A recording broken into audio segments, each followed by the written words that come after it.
O clima equatorial é quente e úmido e não apresenta estação seca, sendo encontrado nas proximidades do paralelo do Equador, em lugares como o Sudeste Asiático, a porção central do continente africano, na América do Sul e América Central e em algumas ilhas da Oceania. As temperaturas são elevadas o ano inteiro, sendo superiores a 20 graus Celsius devido às latitudes baixas. As precipitações também são altas durante o ano todo, sendo os índices pluviométricos superiores a 2.000 milímetros por ano. Nessa primeira imagem temos um climograma de Belém aqui no Brasil e nele a gente pode observar que a precipitação anual é superior a 2.000 milímetros, tendo um total de 2.850. A temperatura média anual é de 26 graus Celsius e a amplitude térmica, que é a diferença entre temperatura máxima e mínima no ano inteiro, é bem baixa, sendo de somente 1,1 graus Celsius, já que no clima equatorial as temperaturas se mantêm altas o ano todo, até mesmo no inverno não sofrendo muitas alterações. A terceira imagem mostra como os raios solares incidem de maneira perpendicular na região equatorial, o que explica por que as temperaturas são elevadas o ano inteiro, possuindo baixa amplitude térmica, fazendo com que as estações não sejam tão bem definidas no clima equatorial. Já essa segunda imagem eu peguei para explicar sobre a zona de convergência intertropical e como ela faz com que o clima equatorial seja úmido e não possua estação seca. Então, a zona de convergência intertropical é um fenômeno meteorológico que se situa próximo ao Equador e circunda a Terra. Esse fenômeno usualmente traz grande volume de chuva nas regiões atingidas, já que ocorre o encontro de ventos alísios, que são deslocamentos de massas de ar quente e úmida, e sopram dos trópicos ao Equador, sendo constantes e úmidos, provocam grande incidência de chuva. Ainda mais porque os ventos alísios se encontram próximos à superfície ao longo da faixa equatorial, fazendo com que esse tipo de clima não possua estação seca. Como vegetação predominante, a gente tem a floresta pluvial equatorial, que é marcada pela alta temperatura, pelo alto índice de chuva e pela vegetação latifoliada, com folhas grandes e verdes durante todo o ano. As suas árvores podem chegar até 60 metros, com as copas bem cheias e largas. É dividida em estratos, sendo a primeira camada chamada de dossel, e tendo suas árvores acima de 50 metros de diferença do solo, até a copa. Há árvores maiores que meio que ultrapassam essas expectativas e, consequentemente, recebem luz direta. Agora, essa primeira camada acaba dificultando o acesso de luz para o solo, o que modifica as condições de vida dos estratos inferiores. Os estratos inferiores, por sua vez, ele é composto por árvores de pequeno porte, por arbustos, cipós e lianas. Quando a gente está falando sobre a floresta equatorial, é importante falar também sobre a biodiversidade rica presente lá, sobre a quantidade de espécies diferentes de mamíferos, aves, répteis, insetos e plantas. A floresta amazônica, por exemplo, ela possui mais de 40 mil espécies de plantas diferentes. Outra coisa que também é interessante falar é sobre o desmatamento que tem ocorrido em abundância ultimamente em florestas, floresta pluvial equatorial, que é basicamente principalmente para tirada de madeira e também para abrir espaço para a criação de gado, o que tem afetado o meio ambiente de maneira negativa. E é isso. Agora, sobre o solo ele é pobre e serve apenas como depósito para decomposição de fungos, folhas e pequenos invertebrados. A chuva também ela costuma carregar os nutrientes do solo, o que o torna impróprio para a agricultura, mas isso não impede das pessoas plantarem juta, mandioca e arroz. Há também uma expansão na produção de óleo de palma para uso de biodiesel. O clima tropical acontece na região situada entre o Trópico de Capricórnio, ao norte, e o Trópico de Câncer, ao sul. Portanto, passa pelo Equador. É encontrado na África, na Ásia, no norte da Austrália e em países centrais e setentrionais da América do Sul. No Brasil, é encontrado nas regiões centro-oeste e sudeste. Possui dois tipos de precipitação: a pluvial, que se caracteriza pela ausência de neve, e a precipitação por convenção, que é distribuída de forma mais localizada. Também existe a ocorrência de tormentas nas baixas altitudes. O clima é quente e existe a influência de vários fatores que alteram a temperatura e a umidade. Por exemplo, a maritimidade, a altitude, o relevo e outros. Os tipos climáticos são o equatorial, o tropical semiúmido, o tropical de altitude, o tropical litorâneo, o tropical de monções e o tropical semiárido. Clima tropical semiúmido. Os verões nos lugares que esse clima predomina são quentes, úmidos e chuvosos. Já os invernos são secos e amenos. A temperatura varia de 20 graus Celsius a 28 graus Celsius e a precipitação é menor que 100 milímetros ao ano. A vegetação predominante é a savana, que é caracterizada por árvores distantes uma das outras, de troncos retorcidos com cascas grossas e folhagem áspera coberta de cutina e raízes profundas. O solo vai sofrer lixiviação, que é a extração dos constituintes químicos do solo pela ação do fluido percolante, e laterização, que é o processo no qual o solo acumula grande quantidade de óxidos hidratados de ferro ou alumínio, o que modifica sua composição e coloração.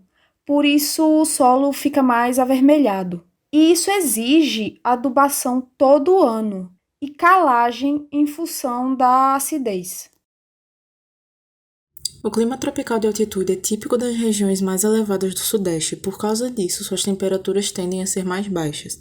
Apesar das chuvas ocorrerem normalmente durante todo o ano, a sua maior incidência é durante o verão. Esse clima é altamente influenciado pelas massas de ar polares e tropicais. Graças aos constantes processos de evaporação que provocam as chuvas de verão, o solo não se mantém seco, o que acaba provocando processos de erosão e assoreamento. Também, em consequência das elevadas altitudes, a vegetação é resistente às geadas e às faltas de chuva durante o inverno. O clima tropical sazonal pode ser encontrado no Cerrado, onde é possível observar a existência de duas estações bem definidas, a seca e a chuvosa, que ocorrem respectivamente no inverno e no verão. O relevo é marcado por planaltos, além de importantes bacias hidrográficas, principalmente nas regiões sul-americanas. Os locais que apresentam esse clima, como o Nordeste do Paraguai, leste da Bolívia e Brasil Central, ainda contam com uma ampla diversidade na fauna, destacando-se o grupo dos insetos. Além disso, é possível ainda observar um solo arenoso com baixa capacidade de absorção da água e uma vegetação composta por árvores com troncos tortuosos, arbustos e gramíneas, uma vegetação que já está acostumada com a quantidade de água que ocorre nesse clima. O clima tropical litorâneo predomina grande parte do litoral do país, como mostra aqui no mapa nessa parte mais esverdeada, que se estende desde o Rio Grande do Norte até o Rio de Janeiro, no sudeste. Influenciada pelas massas de ar e pela situação geográfica que se encontra, o clima nessa região é quente e úmido. Eu trouxe aqui 2 climogramas, mas primeiro eu vou explicar para que eles são utilizados e como é que a gente vai interpretá-los. Esses gráficos são utilizados para representar as variações climáticas de determinada região ao longo do ano. A linha à esquerda e as colunas em azul representam a variação de precipitação ao longo do ano. Já a linha vermelha no meio do gráfico e a coluna na direita vermelha representa a variação de temperatura ao longo do ano. Já essas letrinhas aqui embaixo, que ficam embaixo lá no gráfico, representam os meses, de janeiro a dezembro. Dito isso, agora a gente já pode ver a diferença entre o clima tropical litorâneo no Sudeste e o clima tropical litorâneo no Nordeste. O clima tropical litorâneo no Sudeste tem como temperaturas médias anuais de 18 a 26 graus Celsius, e o seu índice pluviométrico é cerca de 1.500 milímetros ao ano. Como podemos ver aqui no climograma do Rio de Janeiro, apresenta uma grande quantidade de chuvas, principalmente nos meses de dezembro a abril, que é onde se concentram os maiores níveis. Consequentemente, sua precipitação anual total é de 1.183,2 milímetros, com temperatura média anual de 23,8 graus Celsius. Sobre o clima tropical litorâneo no Nordeste, é um pouco diferente, mas não é tanto. Devido à ação das massas de ar polar atlântica e tropical atlântica, apresenta um verão quente e úmido, porém com temperaturas elevadas o ano todo. As temperaturas variam entre 25 a 31 graus Celsius e a estação de chuvas é irregular, mas apresenta os maiores índices entre abril a julho, com a precipitação anual de 2.000 a 3.000 milímetros ao ano. E é exatamente isso que a gente vê ali no climograma de Recife, onde apresenta chuvas mais intensas entre os meses de abril a julho. Sua precipitação anual total é de 2.459 milímetros ao ano e sua temperatura média anual é de 25,5 graus Celsius. Sobre a vegetação é a floresta pluvial de encosta, que no Brasil a gente chama de Mata Atlântica. Essas árvores têm mais de 30 metros de altura e representam o dossel da floresta. Tá, mas o que é dossel? Dossel acontece quando as folhagens e os galhos se entrelaçam, se juntam e formam uma camada que absorve a maior parte dos raios solares. E o solo da Mata Atlântica se forma a partir da decomposição da rocha-mãe, tem uma grande quantidade de matéria orgânica proveniente das folhas e frutos que caem das grandes árvores, o que torna o solo bastante fértil. O clima de monções é um tipo de clima que é mais visivelmente manifestado nas regiões do sul e do sudeste asiático. Por exemplo, em países como Índia, Bangladesh, Afeganistão, Indonésia, Vietnã e em outras regiões do mundo, como na Espanha, no centro-sul africano, no Chile e no norte da Austrália.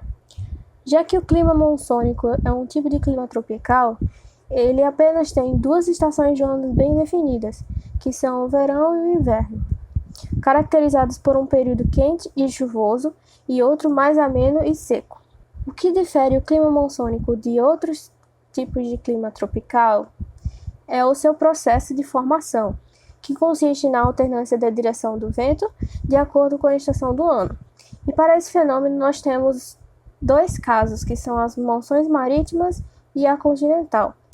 A monção marítima ocorre de junho a outubro e é quando no verão o ar do continente fica mais quente que o do oceano e, portanto, a densidade do ar e da pressão atmosférica vão ser menores.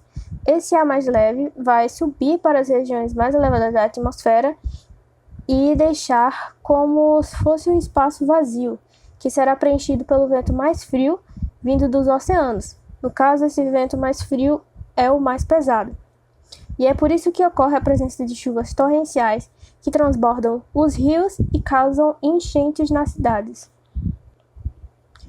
O monção de inverno, ou pelo outro nome, monção continental, ocorre de dezembro a abril e, nesse caso, ocorre a inversão das direções dos ventos. Por isso que se é provocado um período longo de estiagem em algumas regiões.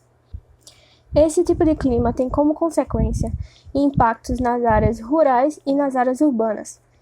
Nas rurais, os agricultores aguardam esse fenômeno ansiosamente para que os rios transbordem e alaguem as suas planícies, propiciando o cultivo do arroz e matéria orgânica em abundância. Enquanto que nas regiões urbanas, as chuvas são um grande problema, pois provocam inundações, enchentes, deslizamentos de terra e perdas de vidas humanas. Isso prejudica a população mais pobre, que vive em áreas de risco, por exemplo, nas encostas dos rios e nos morros. O clima semiárido corresponde a um dos climas predominantemente prevalecentes na região chamada Polígono das Secas, que abrange os estados da região Nordeste, como por exemplo Bahia, Ceará, Alagoas, Piauí, Paraíba, Pernambuco, Sergipe, Rio Grande do Norte e ainda parte do sudeste do país, o norte de Minas Gerais. Suas principais características são baixa umidade, altas temperaturas, baixo índice pluviométrico, chuvas irregulares e escassas, pouca variação de temperatura, referente à amplitude térmica, e solo pobre em nutrientes. Na questão da vegetação, o clima semiárido abrange dois tipos de biomas brasileiros, a caatinga e o cerrado. Na caatinga, a predominância de vegetação é da xerófila, que são plantas adaptadas para longos períodos de estiagem. O principal exemplo de uma xerófila é o cacto. As regiões que apresentam esse tipo de clima sofrem com problemas sociais e econômicos, gerados pela falta de escassez de água e a dificuldade de se desenvolver a agricultura, o que gera uma pobreza e más condições de vida. No caso do Brasil, isso acarreta no êxodo rural, que tem sido grande, uma vez que as pessoas ali vivem e fogem dos problemas causados pela seca. Um dos problemas principais em quesito ambiental que afeta essa região é a desertificação, processo pelo qual ocorre a intensificação da formação de desertos, gerados pelas mudanças climáticas, aquecimento global, efeito estufa, etc., e a seca extrema. Além disso, a salinização do solo, gerada pelo desmatamento, o manejo indevido do solo e a prática de uma agricultura inadequada tem sido um dos problemas ambientais presentes na região do semiárido.